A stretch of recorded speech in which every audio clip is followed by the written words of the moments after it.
что, у нас начало 21:05. Суббота 8 числа. 8 числа. 8 число у нас ноября. Начался снег. Первое мое нормальное утро. Всем привет, друзья! У нас зимний денек. Я уже переоделся в полный свой рабочий комплект, тот, который мне выдали на фирме при трудоустройстве. Значит, нормальные плотные штаны, которые для зимы подходят. Также теплая хорошая куртка с капюшоном и шапка, и зимняя обувь соответственно. Вот, сейчас нам нужно замерить давление в колесах, вот, чтобы нам дальше комфортно было двигаться. Вчера погодка была, конечно же, совсем абсолютно другая. Ну а сегодня у нас уже выпал снег, и еще он будет так 2 дня, скорее всего, идти. Буду я сегодня использовать вот такой вот предмет, собственно. Удобный для проверки, для спуска, точнее, колес. И теплые, конечно же, зимние уже рукавицы, потому что лапы подмерзают. И, в принципе-то, моя задача сравнить давление в колесе с моими датчиками, которые показывает мне мой тягач. Значит, переднее колесо я замерю, у меня вышло 8,3. Сейчас с двух сторон замерю и проверю, сравню с компом. Здесь у меня ничего не показывает в данный момент вообще. Так как мы стоим, да? Класс, класс, класс, проверил. О, не, появляются 8,3, правильно. Одно, ну-ка второе еще, просветитесь. В общем, хожу, проверяю в круг. Значит, у меня все правильно на шиномонтажке сделали. У меня они накачаны по 8 на холодную. Сейчас я, естественно, стою. У меня по 8 давления и так в этих колесах. Поэтому я здесь менять ничего не буду. Я только поставлю передок. Тогда тоже ровненько 8 сделаю себе. И сейчас еще контрольно проверю давление в спарке с ленивцами. Так, в общем, одубенел я, пока этой занимался всей ерундой. Короче, по 8-кам у меня сделаны прицепы. Я не знаю, почему у меня здесь пишет 8,6. Возможно, после замены. По факту, зато я теперь знаю, какое у меня давление в колесах. И это самое главное. Как это работает, я читал, и у меня в руководстве по моей 590 этого вообще нету. В книжке тоже толком ничего не написано про конкретно вот это вот менюшки, связанные с... Вот здесь опорное давление ТРМ, регистрация датчика, что тут, как оно регистрируется, или это с помощью, если вы подключены к программе, может какой-то, или что отдельно, я не знаю, короче, я не понял, что здесь и к чему. Увалил так увалил. Вечер у нас, воскресенье. Понедельник у нас час дня, отправляюсь я в сторону Силсанда, где у меня первичная должна была быть загрузка, затем ее отменили. Вот, точнее в планах она была. Я выезжаю. Сегодня мы доедем до туда 300 километров, по-моему, мне ехать. Все, оси все подняты. Стартуем по каше этой всей. Выезжаем. В общем, погода здесь обстоит именно вот так. Скользко, 1 градус. Ну, точнее, не скользко пока что, по крайней мере. Ездят, чистят, я видел, пока стоял. Ну, едем дальше, смотрим, что там дальше будет у нас на подъеме. И вообще в целом, что будет с погодой. И хорошо, что дали еще по дню мне это направление. Хотя бы можно нормально насладиться пейзажами. Ну и, конечно, сразу же за выходные присыпало. Ну, здесь не за выходные выходит, у нас за воскресенье в целом. Воскресенье сыпало целый день. Ну, началось с вечера субботы, как и по прогнозу было. Ну и сыпало всю вот эту часть побережья. От севера до где-то Майраны, примерно, где-то до туда. Также перевал Бьорнфилл, Юнкердаль также засыпало. Ну, Бьорнфилл в большей степени засыпало, чем Юнкердаль. Ну, мы посмотрим, если у нас будет загрузка, ну, точнее, она у нас уже будет завтра в этом городке, то я пойду на границу, наверное, Бьорнфилл. Что ж, черным-черно впереди. И впереди где-то там по памяти, я помню, у нас подъем должен быть. Пока что у нас 1,5 градуса и дождь сменяется на мокрый снег. Ну, короче, лишь бы что какое-то, а не погода. Есть у нас на этом отрезке дороги и мостик. Небольшой, но есть. Ну и, конечно же, все равно, где мост, там у нас супер просто пейзажи. Ну и мосты — это еще такая тема, когда это очень скользкие. Но в моем случае нормально. Ну я иду аккуратно, не газую лишний раз. Зачем это надо? И в целом машинка идет пока что хорошо. Погода разная, по-разному. И дорожное покрытие ощущается.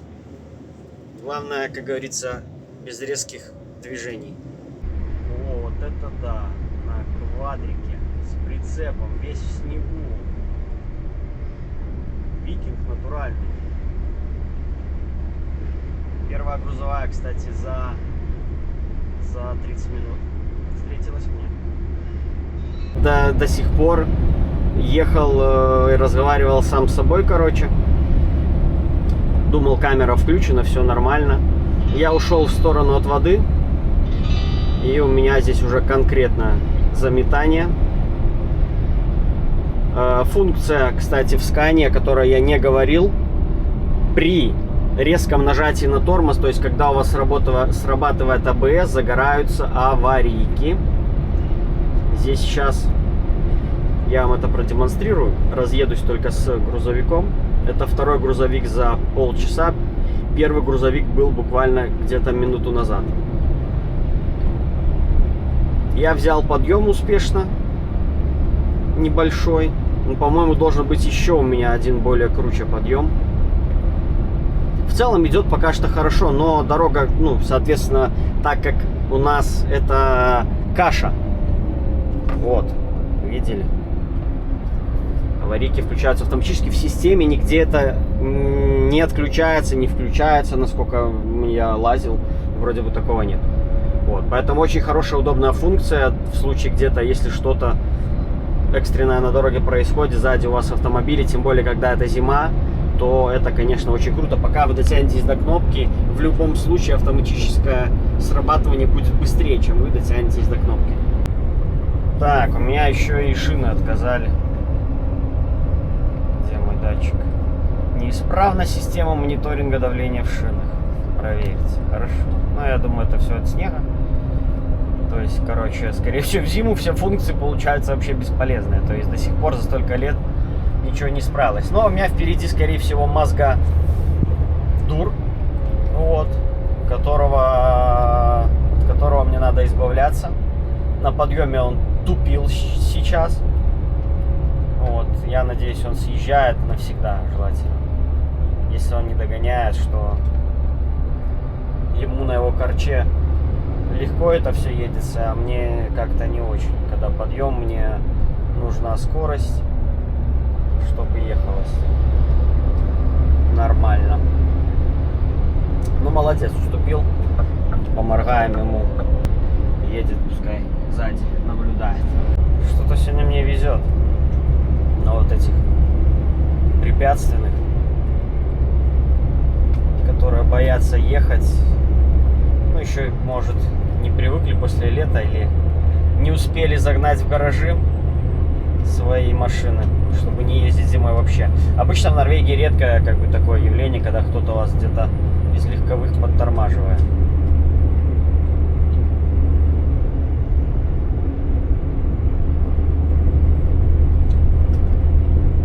Но здесь чересчур какой-то он боязливый.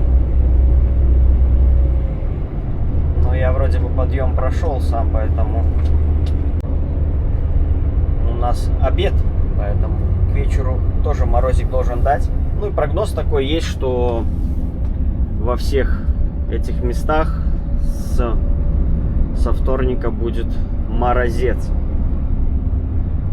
На 45-й дороге уже было минус 15. Арсений сбрасывал мне информацию. Также в Телеграме мы постоянно делимся разными событиями. Телеграм на платной основе. Символическая оплата разного уровня за месяц, за неделю, на все, навсегда, за полгода и так далее. И в чем суть? Там больше в Телеграме как такой маленький клуб единомышленников. То есть, если вам не нравится Скандинавия, делать вам там нечего.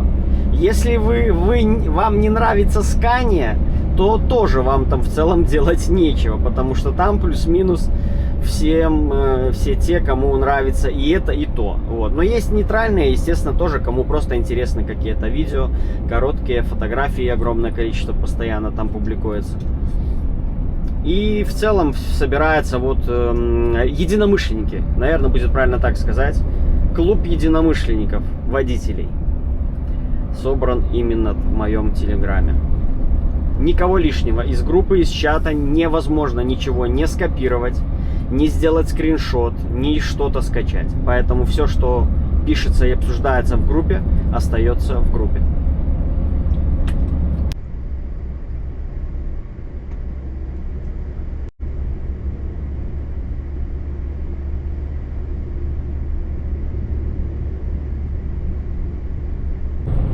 Но на самом подъеме еще больше снега.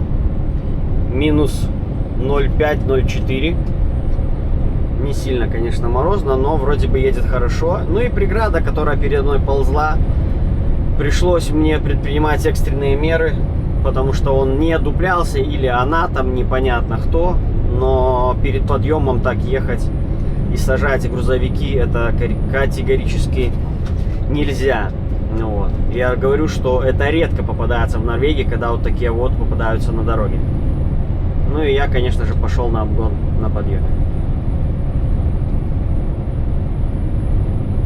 То есть рисков в целом-то, может быть, и не было, да, что я не подымусь на этой маленькой скорости. Но зачем мне какой-то вообще даже минимальный риск, когда я с нормальной скоростью пойду лучше в этот подъем и налегке туда зайду? Я никогда нигде не рискую напрасно, то есть... Так, здесь пропустим, на подъем идет у нас сарай. Нормально он так пошел. Уверенно. Так, ну и здесь сразу спуск, подъем и крутой спуск. Так как я пустой, то я потихонечку только тормозами подтормаживаю, без использования ретардера. Ну, на улице холодно, поэтому ничего в этой ситуации перегреть не можете. Тем более, когда у вас маленькая скорость. Если, конечно, оттормаживаться с 90 с горы, с крутого спуска затяжного, ну, тогда, конечно, у вас все погорит к чертям собачьим. Вот, а здесь круто, надо сделать фоточку. Что ж, впереди очередной подъемчик. Такой серьезненький. Но проблем тут тоже никаких не должно быть. Обычно самая распространенная проблема, которая бывает, это, естественно, когда кто-то уже там стоит где-то. Что вы пустой, что вы груженный. Ну и, конечно же, преимущество трехосника над двухосником за счет, ну, когда пустым мы идем, за счет нашего просто подъемного ленивца. Как ни крутите, это лишняя тонна веса. Вот. Плюс, в целом, тачка V8 Scania тяжелее, чем обычные тачки. То есть, соответственно, двигатель больше, он тяжелее. Я сравнивал, потому что по массе Супер 500 и Scania V8. Там разница почти в тонну. И это тоже все решает, потому что это у нас все идет на нашей рулевой и ведущей оси. То есть здесь уже как бы грузу к прицепу это у нас никак не относится. Ну и здесь на подъеме я иду тоже четенько. Все прекрасно. У двухосника вот просто мы сразу отбрасываем. Во-первых, да, длина рамы и вот эта вся остальная история. То есть в целом трехосник тяжелее, чем двухосник. И это его главное преимущество, когда он поднимается пустым на подъем. И так как фактор мы пустые, да, вот у меня 18,5 тонн сцепка. И нам решаетесь, каждых 100 килограмм могут нам решить все вопросы. Ну и, конечно же, резина. Резину никто не отменял. У меня немножко в занос пыталась уйти на повороте. Но идем нормально. Идем. легковая. Здесь даже какая-то тут мини-метель пытается. Ну, нормально я залетел. То есть за счет резины я зашел четко. Дорога не посыпанная здесь, в этом месте. Она была посыпана, я вижу, прогрызается из-под слоя нового снега что-то. Но это было где-то утром. Это было не сейчас. Ох, Chevrolet Tahoe. Поехал. Да, прицеп у меня там гуляет сам себе. Пытается иногда. Но в целом нормально. Идем такой хороший такой затяжной подъем. Сколько он километров затяг. Ну, короче, по процентам вроде бы не было там знака никакого. Но это где-то 7-8 будет. Ну, где-то километра 3-5 он в длину, этот подъем. Все, здесь уже за поворотом в теории должен быть ему конец.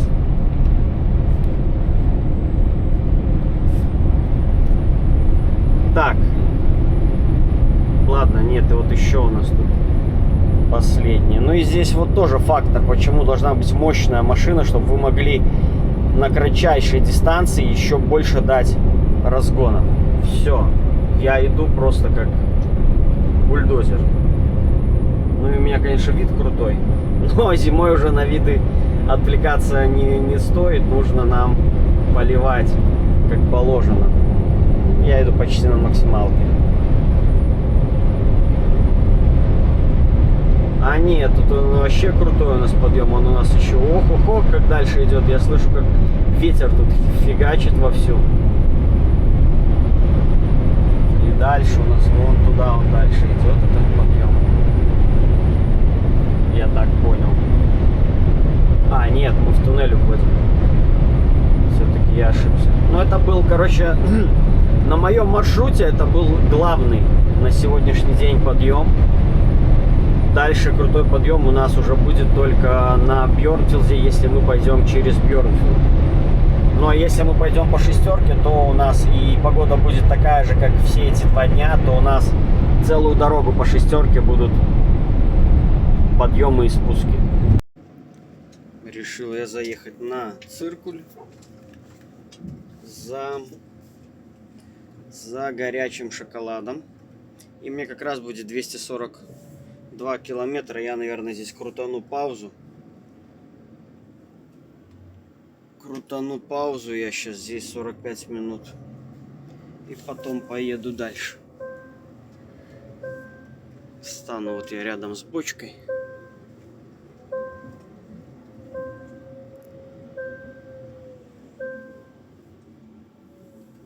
О, отлично. Сделаю паузу и поеду дальше. Оставил машинку на стоянке. И, как видите, 3 часа дня в данный момент. Еще даже нету 14:55. И у нас темно уже полноценно. Вот кусочек светла, а дальше все у нас черное и темное. Ну, небо было затянуто, то есть если небо затянуто, то в принципе дня и нету. Вот. Но если есть немножко, если ясный день и тучек нету, то в целом день может часа 4 продлиться. Вот. Но сегодня именно так, чтобы конкретно светло было, ну, часа 3. Но у нас еще, в принципе, только начало ноября. Да, поэтому уже ближе к концу ноября, декабрь, уже совсем будет все темно кругом. А я иду в магазин. Вот что, куда я иду. Который был у меня на стоянке, не совсем он там был хороший. Куб в целом по Норвегии, во-первых, дорогой и очень скудный. Поэтому лучше, конечно же, либо экстра, вот она у меня впереди, либо куда-то тут чуть-чуть подальше. Пойду подальше. Я схожу в Рему. Вот. Прогуляюсь. Свежо, хорошо. Паузу делаю, 45 минут. Есть мне вообще не хочется. Поэтому я решил прогуляться и нагулять аппетит. И еще проехать 250 километров. И затем нормально уже поужинать.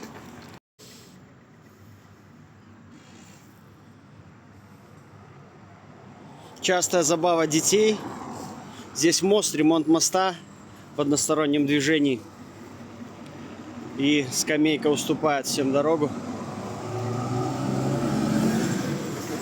И газ. 4,4 высота. Я потом на этот мост поеду. Но он узкий, поэтому встречку на грузовике пропускать надо. Ух, собачка, мастиф. Эй. Да, здесь строится новый мост через речку. Я, правда, не помню, какой здесь был, но будет такой уже. Широкий, высокий. Прогулка моя вышла ровно 45 минут. Шикарно. Минус почти 2 градуса. Я на стояночку, когда стал, естественно, опустил ленивца. Сейчас я его поднимаю обратно, чтобы нам трогаться спокойно. Ну и все, погнали дальше. Хотел вырастить сосулину, а она возьми да решила оттаять в тоннеле и закапывает мне все лобовое стекло заодно. Вредитель какая-то. Тут у меня знакомое местечко мне попалось. Такой затяжной подъемчик. И дело было там где-то в 2019 году. Я выезжал со Скирвоя. Скирвой поворот у меня остался где-то позади. Еду я сейчас в сторону Тромса. И, значит, выехали мы. Первая машинка выехала к рейса. Там товарищ мой был. Вот. Номера телефонов у нас были. И, собственно, он поехал первый. Потом я после него там где-то через полчаса. Ну, в общем, когда мы уже выскочили на шестерку, он мне звонит, говорит, я не поднялся в подъем. Тут такой, там будет через столько-то километров. Говорит, я не поднялся. Вот, поэтому, но, говорит, место для проезда есть. Я прижался, все нормально. Сейчас я надену цепи как бы и уеду. Ну, я это держу в уме и еду к этому подъему. Погода была -1, 0, тоже такая вот какая-то мерзкая и гадкая. И был такой местами жуткий гололед, местами не... Что ты загорелась? Испугалась, что ли? Местами нет, в общем, по-разному. Было, как и сейчас, я еду тоже, у меня 0, 0, 1, -1, лишь бы что такое. Идет дождь, то снег. В общем, аккуратным надо быть. И я еду, подъезжаю уже ближе к этому месту. Сейчас мы его уже проехали. Передо мной ехала кто же, грузовик двухосник, немец. Ну и я понимаю, что немец немцам. Я его издалека отпустил, видя этот подъем. Вот он, кстати. Я, наверное, перепутал. Вот он, этот подъем затяжной сейчас, который у нас будет, потому что он под фонарями. И тогда я просто помню, что были фонари. Ну и, в общем, да, вот он. И, в общем, я его отпустил. Мне было видно его издалека. И он пошуршал. Значит, смотрю, уверенно полетел вперед. Он пустой, а я же гружен рыбой. Но я поднял ось на полуприцепе, ось на, естественно, на тягаче ленивца я поднял. И мы шуршим в этот подъем. Я его далеко отпустил, но смотрю, он уверенно пошел. Ну, я как бы, естественно, с горки стартанул, тоже нормально уверенно. Ну и, значит, видать, он испугался впереди, он увидел фары. Нет, это где-то, наверное, все-таки этот подъем был позади, короче, непонятно, если честно, было давновато. И, ну, где-то это было, короче, на этой дороге, этот подъем. Да, я думаю, мы его все-таки проехали. Потому что там такой островатый был, как бы, подъемчик. Ну и что я вижу, что немец выходит на середину, и он начинает просто сбрасывать. Я вижу, то есть, что он сбрасывал сам. Не было никаких преград, ни встречек, но впереди фарки этим, ну, моргали крейсовской машины, но я знал, что есть проезд, но немец, естественно, этого не знал. Но и по факту, то есть, если ты уже на подъеме, то зачем останавливаться посреди этого подъема? Ты уже едь тогда впритык к этой машине. Ну, не впритык, там оставь там, что ты издалека можешь увидеть, есть там проезд, нету проезда. Он начинает просто, ну, там еще было, я не знаю, сколько, километр подъема там впереди этого было, наверное. Вот. И я уже начинаю тоже его конкретно догонять. И вижу, что он останавливается. И я понимаю, что я, если остановлюсь, я точно не тронусь. Ну и единственная была надежда, что немец все-таки прижмется к своей полосе, к отбойнику. Но он этого тоже не сделал. И он так и стал посередине. Ну и я за ним стал, естественно, тоже посередине. Потому что я все-таки надеялся, что он съедет, его хватит ума, пока у него была скорость, все-таки сползти вот на остатках этих скоростей, убраться вправо, чтобы я его обошел. Я бы обошел бы и дальше поехал бы, и нормально все было бы. Вот. Ну и ситуация, значит, какая? А крейсовская машина стала тоже, потому что его подсадил тоже другой грузовик. Он его догнал, тот еле ехал. В итоге первый вышкребся, а второй мой коллега, он не смог уже вышкрепсись. А я был, да, кстати, я работал в то время в Ларсприме уже. Вот. Ну и значит, вот вам такой, да, комбо вышло непонятно. 4 машины получилось участников той ситуации. И движение было заблокировано на где-то... Ну, я, честно, я не знаю, я тогда спился во времени, потому что в итоге крайне остался я.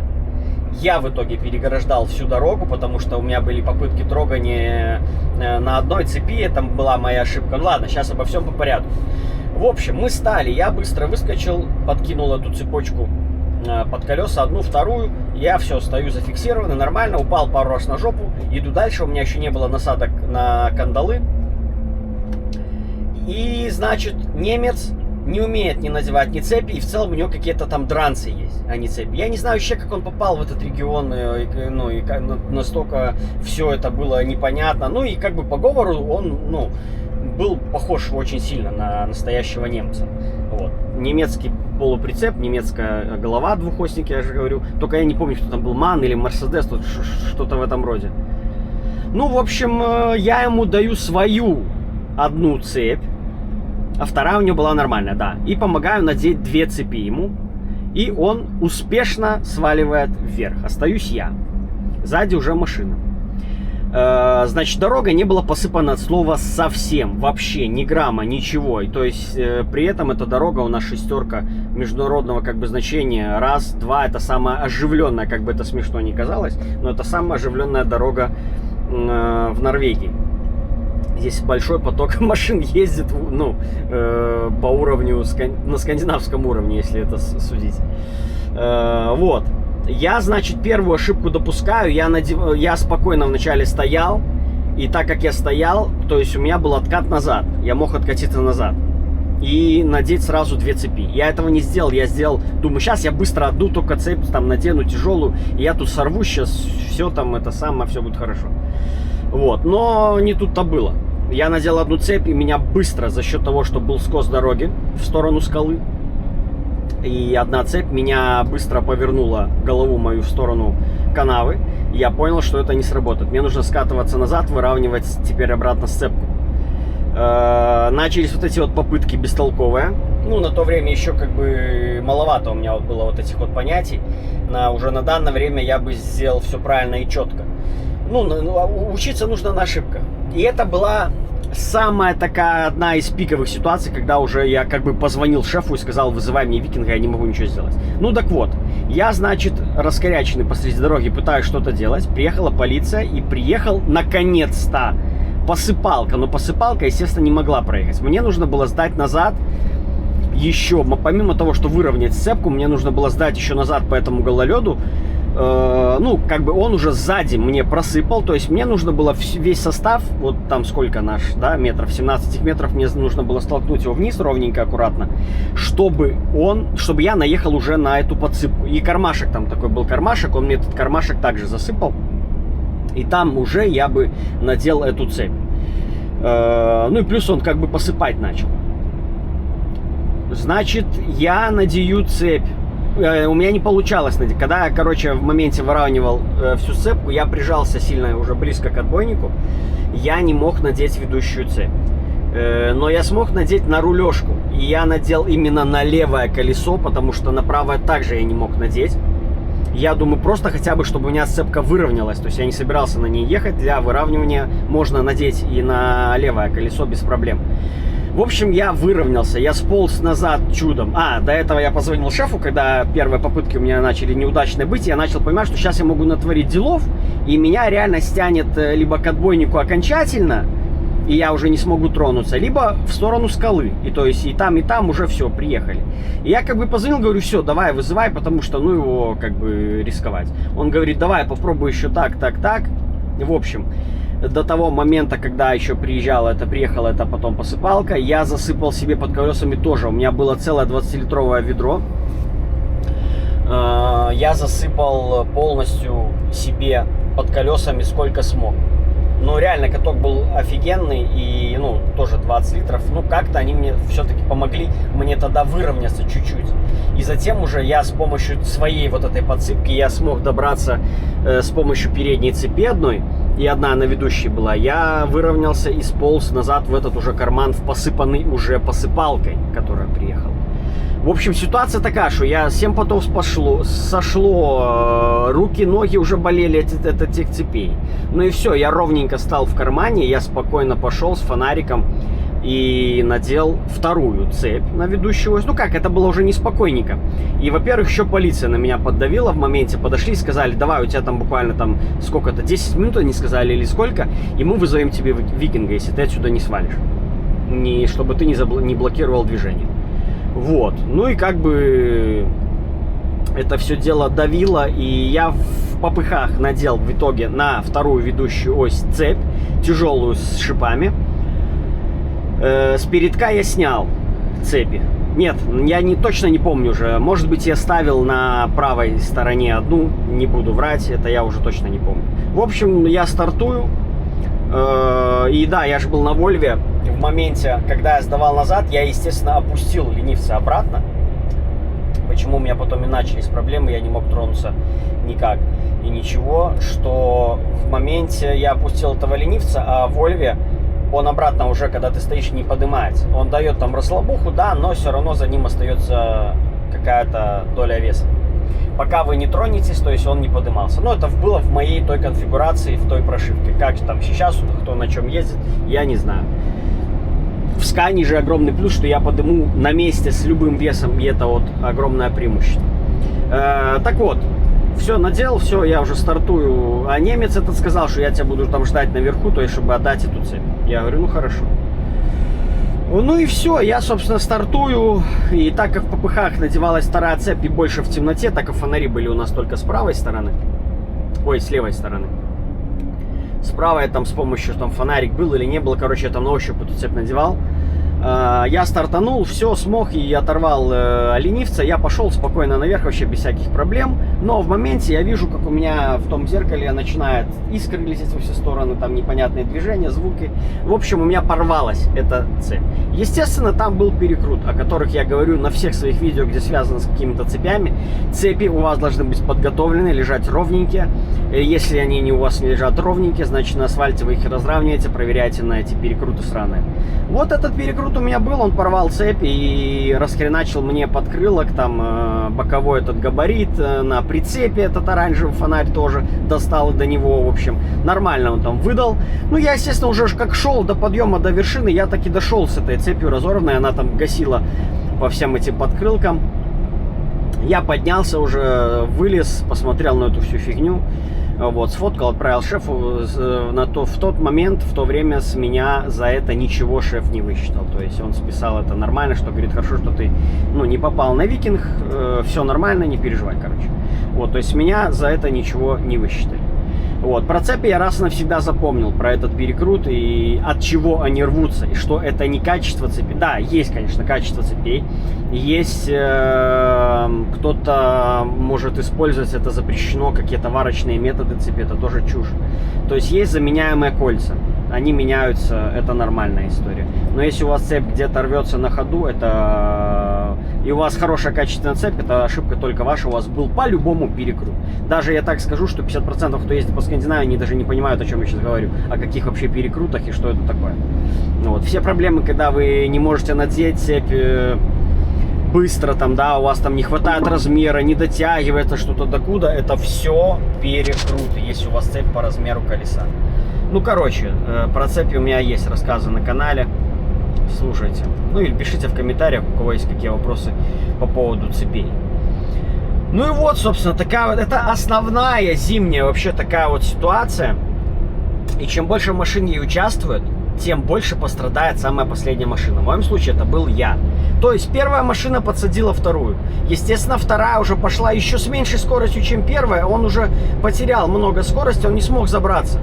Ну и дальше начались все вытекающие последствия. То есть, понятное дело, если бы немец не испугался там или что он там и поехал бы до конца, может быть, он бы спокойно и обошел бы.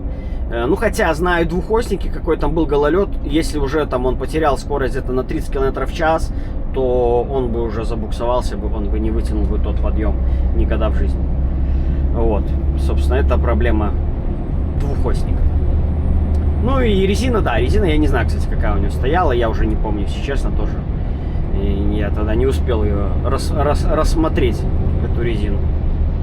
Вот такая, собственно, была у меня стандартная базовая ситуация, с которой я извлек очень много уроков. Во-первых, не исполнять, если вы тем более стали посреди дороги. То есть, а я почему уже стал посреди дороги? Я же говорю, до последнего надеялся, что все-таки немец прижмется, он не прижался, ну и я уже не стал исполнять. Думаю, если он стоит посередине, то в любом случае уже никто не проедет. Ну и я как бы не стал выпендриваться и стал. Но, опять-таки, я допустил косяк, что не надел сразу две цепи. На два ведущих колеса с обеих сторон мне нужно было сразу надевать самые тяжелые цепи, и я бы поехал бы вверх без всяких проблем. Вот, но я этого не сделал, и от этого у меня начались проблемы исполнения. И, ну, меня чуть не сложило при сдавании назад, я там выравнивался, короче, в итоге, я же говорю, засыпался, и плюс я порастилал там этих цепей по всему асфальту, просто чтобы по ним выехать, выровняться. Это уже, ну, итоговая такая вот как ситуация это была, когда уже сзади меня стояли, поджимали вот этот посыпальщик и полиция. Вот, как-то так. Добрался я до развязки Нарвик-Тромса. Тромса направо, а мне налево, в сторону Нарвика. И там затем у нас будет поворот на нашу загрузку.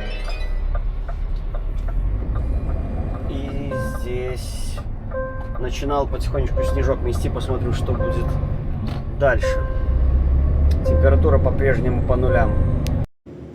Ух, здесь прям так по-зимнему. 1,5 градуса мороза. Сколько времени? 18:00. Мне еще 100 километров до загрузки. И там нужно будет расцепиться. Там такой план действий, что расцепляешься, и завтра мой прицеп они сами заберут, загрузят и отдадут мне его обратно. Я зацеплюсь и поеду. Вопрос, во сколько это все будет, остается открытым. Ну и если повезет, там стоит мой кореш. Тоже он со Слуцка, он в Крейсе работает по Скандинавии уже 10 лет. Вот, мы давно друг друга тоже знаем. И если удастся, то снять контент Volvo против Scania. Мы должны в теории поехать в одном и том же направлении. Но вопрос, во сколько кого загрузят. Если там разница в какой-то будет час, то будет в принципе неплохо. Можно будет там подождать, догнать там и все остальное. Там. Ну и в час разницу ехать тоже можно будет нормально, координироваться. И в общем снять такую разницу. У них 500-ка Volvo. Как она тянет, как она едет, с каким она расходом топлива пройдет тот же самый участок пути, который пройду я на 590 и V8. Ну и с какой скоростью мы будем идти в подъемы, просто понимать эту разницу и ощущения. И может быть так выйдет, что мы будем одинаково ехать, я не знаю. Вот. И должны мы пойти через Бьорнфилд вместе. Вот. Посмотрим поэтому, как это у нас дело получится или не получится сделать. Чистилка поехала и посыпает или нет? Нет, не посыпает. Он чистит и накатывает каточек, чтобы лучше было идти с той стороны на подъеме. Или все-таки посыпает? Нет, я не вижу, что было посыпано. Ни моя полоса не посыпана, ни противоположная, только зачищают. Так, вот Сени, Финснес, 855 дорога и трак-паркинг здесь также есть. Я не помню, был у меня обзор, не был. Здесь заезд по шлагбаумам, звоним по телефону, говорим, насколько мы сюда приезжаем, точнее заезжаем. Там душ, кухня, туалет, а вот стиралки, сушилки я, если честно, не помню. Есть тут она или нет ее. Ну, естественно, паркинг бесплатный. Домик также вам дадут код. и вы по коду будете заходить в этот домик. Ну, в общем, обычная такая стандартная схема по всей Норвегии. По всей Норвегии. Ну и все, здесь мне 34 км до Финснеса, и через мост там переедем и попадем, мы чуть-чуть еще там проедем по другой дорожке и попадем мы. Скантим поехал здоровается с нами, Скантимы, а мы с ним, с ними точнее, тоже польская компания рыбу возит. Что ж, Финснес тоже так его нормально закидало. У нас минус полградуса. В целом дорога нормальная. Я вижу, там уже разукрашивается потихоньку город к праздникам новогодним. О, заправка в огоньках. Так, дальше тут у нас тоже что-то есть. Во, как тут все деревья уже. Праздник нам приходит, праздник нам приходит. И вон вывеска какая интересная. Fine Fish. Ой, Fine Fish, у меня уже все. Финснес. Ну-ка, ну-ка, ну-ка, ну-ка. Ну и все, мы сейчас городок проезжаем через мост и попадем на Рыбярни. Там меня уже встречают. Вот он и мост.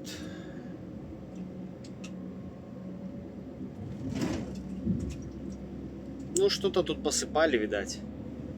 Гололеда как такового нету по всему городу. Нормально. Но мостик такой тоже затяжной в целом. Если где-то его прощелкают и не посыпят, то можно уже на мосту этом и оставаться, в принципе.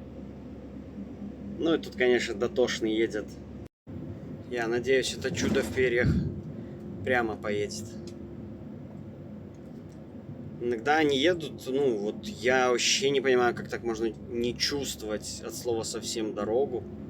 Особенно, когда они тормозят, как будто у них машина разгоняется или что. Да, к моему несчастью, он тоже решил туда поехать.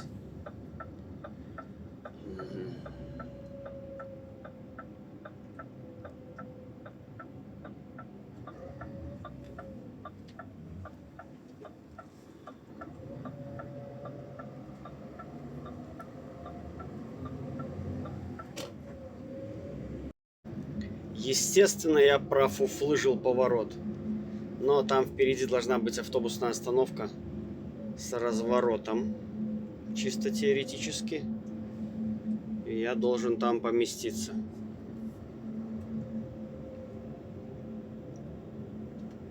Где она тут?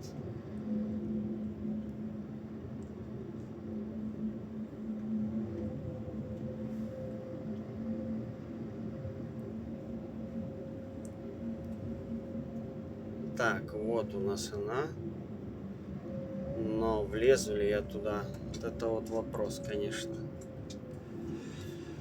Ай, да. Тяжелый здесь вопрос. Не, здесь я не влезу. Даже нечего пытаться. Где же я дальше развернусь, вопрос у меня. Не, должен. Я сейчас посмотрю, что тут творится.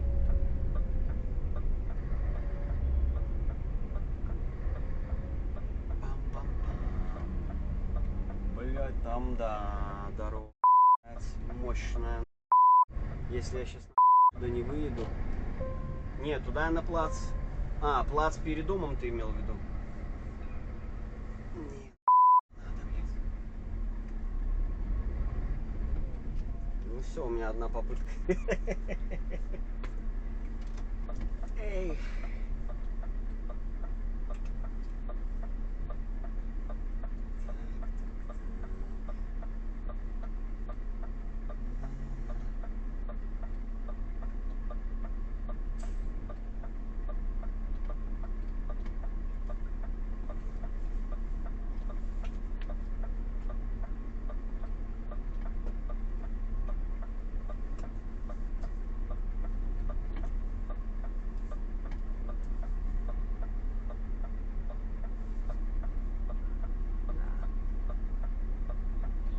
Скания опять.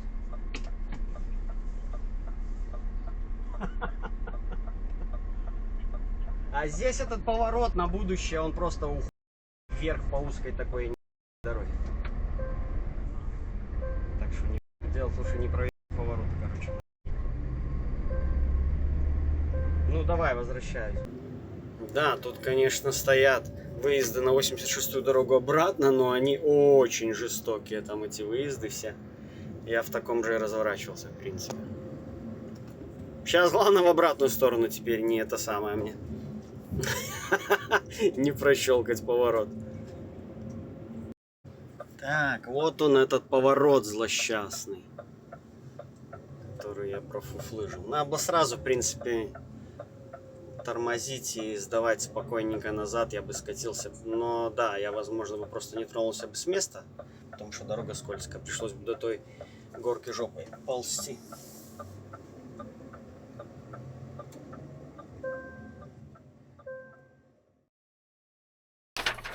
Как ты снимаешь на лоб ее, когда ты за рулем? Или как ты? Ну, можно на лоб, но обычно.